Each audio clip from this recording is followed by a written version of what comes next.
Lo pernah nggak sih ngerasa udah capek kerja tiap hari, bangun pagi, pulang malam, gaji masuk ke rekening, tapi entah kenapa uang itu rasanya kayak cuma numpang lewat. Baru beberapa hari saldo udah tipis lagi, bahkan kadang lo sampai bingung, lah duit gue kemana aja ya? Rasanya kayak ada bocoran halus yang nggak kelihatan tapi bikin kantong selalu bolong. Nah kalau lo pernah ngerasain hal ini, tenang, lo nggak sendirian. Banyak banget orang di luar sana ngalamin hal yang sama. Dan masalah utamanya seringkali bukan karena penghasilan kita kurang, tapi justru karena ada kesalahan fatal dalam cara kita mengelola uang.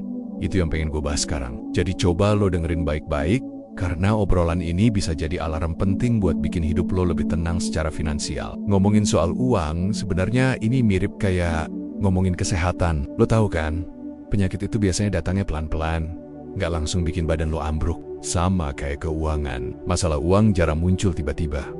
Biasanya dimulai dari kesalahan kecil yang diulang-ulang, sampai akhirnya jadi bom waktu. Banyak orang gak sadar kalau cara mereka ngatur duit selama ini salah, dan kesalahan kecil ini bisa jadi fatal kalau dibiarkan. Kesalahan pertama, yang paling umum, adalah gak punya catatan keuangan. Kedengarannya sepele, ya, tapi coba deh lo pikirin. Seberapa sering lo ngerasa bisa nginget semua pengeluaran lo? Misalnya hari ini lo beli kopi 25.000, besok jajan online 60.000, besoknya lagi lo makan enak 150.000, kelihatannya kecil-kecil. Tapi kalau diakumulasi sebulan, jumlahnya bisa jutaan. Karena lo nggak pernah nyatet, otak lo ngerasa, gue nggak belanja banyak kok. Padahal kenyataannya, bocor halus itu yang bikin duit lo cepat habis. Gue pernah punya teman yang selalu bilang gajinya pas-pasan dan gak bisa nabung. Gue tantang dia buat catat semua pengeluaran selama sebulan. Dan hasilnya, dia kaget setengah mati. Ternyata uangnya banyak habis buat jajan yang bahkan dia nggak inget lagi rasanya. Itu bukti kalau catatan keuangan itu bukan pilihan, tapi keharusan. Sekarang lo bisa pakai aplikasi di HP, bahkan Excel sederhana, atau sekadar tulis di notes. Yang penting lo tahu aliran uang lo kemana. Percaya deh, dengan nyatet lo bakal lebih sadar dan bisa kontrol diri buat belanja. Catatan itu ibarat kaca spion. Tanpa spion, lo bisa aja jalan, tapi berbahaya karena lo nggak tahu apa yang terjadi di belakang. Sama dengan uang. Tanpa catatan, lo jalan tanpa kontrol. Kesalahan kedua yang sering banget bikin orang kejebak adalah kebawa arus gaya hidup. Lo pernah nggak ngerasain penghasilan lo naik dikit, terus rasanya pengen upgrade hidup? Gaji naik, langsung kepikiran ganti HP baru, beli baju branded, nongkrong lebih sering di kafe, atau bahkan cicil kendaraan baru. Itu yang namanya lifestyle inflation. Begitu penghasilan naik, bukannya dipakai buat nabung atau investasi, malah dinaikin gaya hidupnya.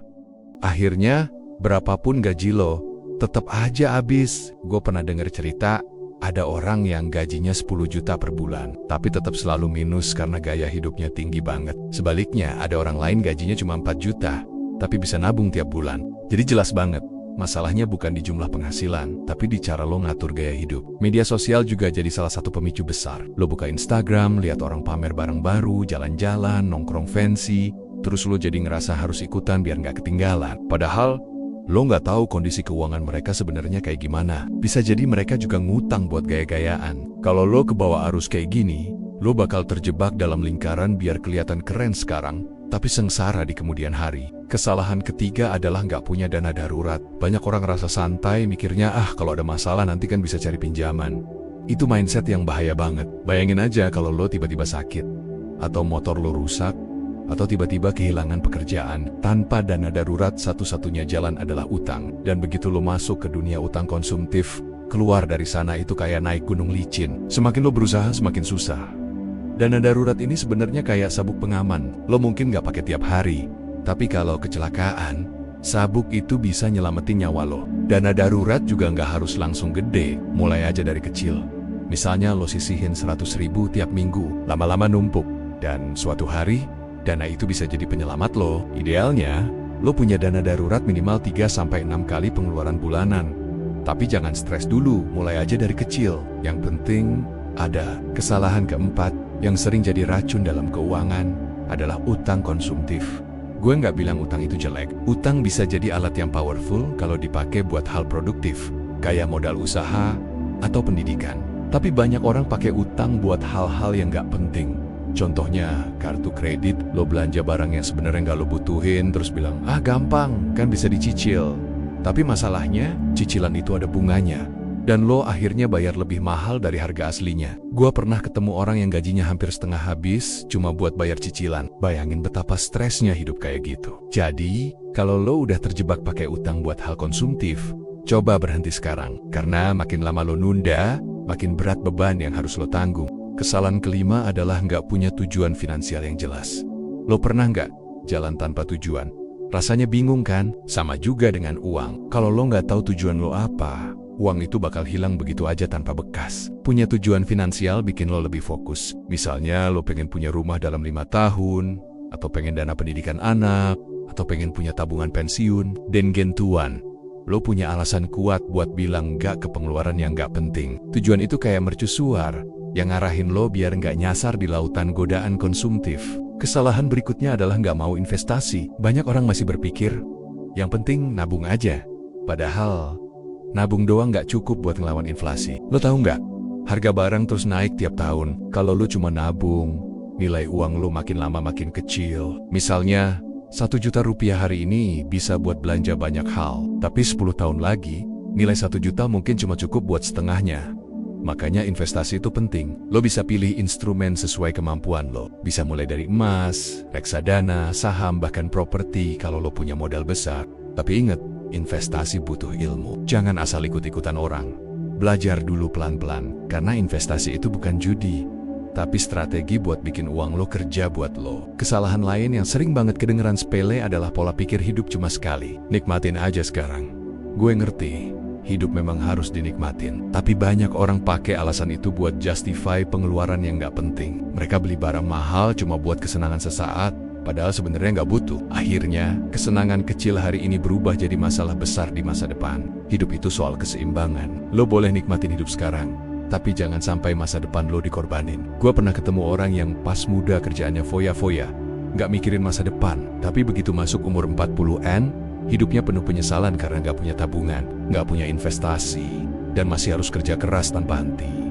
Jangan sampai itu kejadian sama lo. Nah, dari semua kesalahan itu, sebenarnya kuncinya ada di kesadaran. Banyak orang gagal bukan karena mereka nggak bisa cari uang, tapi karena mereka salah ngatur uang. Sama kayak naik motor tapi salah arah. Lo bisa aja terus gaspol, tapi makin jauh lo melaju, makin jauh juga dari tujuan yang sebenarnya. Dalam hal keuangan, makin lama lo tunda buat berubah, makin mahal harga yang harus lo bayar nanti. Jadi apa yang bisa lo lakuin sekarang? Mulai dari hal kecil, catat pengeluaran lo, bikin tujuan finansial, sisihin dana darurat, dan pelan-pelan belajar investasi. Lo nggak harus langsung sempurna, yang penting konsisten. Karena kunci sukses dalam keuangan bukan siapa yang paling pinter, tapi siapa yang paling disiplin. Lo nggak perlu nunggu penghasilan gede buat mulai ngatur keuangan. Justru kalau lo bisa ngatur keuangan kecil, nanti kalau penghasilan lo gede, lo udah terbiasa. Gue tahu, obrolan ini mungkin panjang dan agak bikin lo mikir keras. Tapi percayalah, ini investasi terbaik buat diri lo sendiri. Dengan lo mulai sadar dari sekarang, lo bisa bikin hidup lo lebih tenang, nggak gampang panik tiap akhir bulan, dan punya masa depan yang lebih cerah. Jangan sampai lo jadi bagian dari orang-orang yang terus kerja keras, tapi nggak pernah ngerasain hasilnya gara-gara salah ngatur uang. Kesimpulannya, kesalahan fatal dalam mengatur uang seringkali datang dari hal-hal kecil yang dianggap sepele. Nggak nyatet pengeluaran, kebawa gaya hidup, nggak punya dana darurat, terjebak utang konsumtif, nggak punya tujuan jelas, dan malas investasi. Semua itu bisa lo perbaiki kalau lo mau mulai sekarang. Ingat, masa depan lo ada di tangan lo. Jadi mulai sekarang, coba deh evaluasi diri lo. Tanya ke diri sendiri, apakah gue selama ini udah bener ngatur uang gue? Atau jangan-jangan gue masih jatuh ke kesalahan yang sama? Kalau iya, nggak ada kata terlambat buat berubah. Perubahan besar selalu dimulai dari langkah kecil. Dan langkah kecil lo hari ini bisa jadi titik balik buat masa depan lo. Semoga obrolan ini bikin lo lebih melek finansial dan lebih bijak ngatur uang. Kalau menurut lo, cerita ini bermanfaat, jangan lupa buat like, share, dan subscribe. Biar makin banyak orang yang sadar pentingnya ngatur keuangan dengan benar. Karena gue percaya, kalau makin banyak orang yang melek finansial, makin banyak juga yang bisa hidup lebih tenang, bahagia, dan bebas dari masalah duit. Ingat, uang itu cuma alat, bukan tujuan. Dan kalau lo bisa ngatur alat itu dengan bijak, hidup lo bisa jauh lebih ringan dan menyenangkan.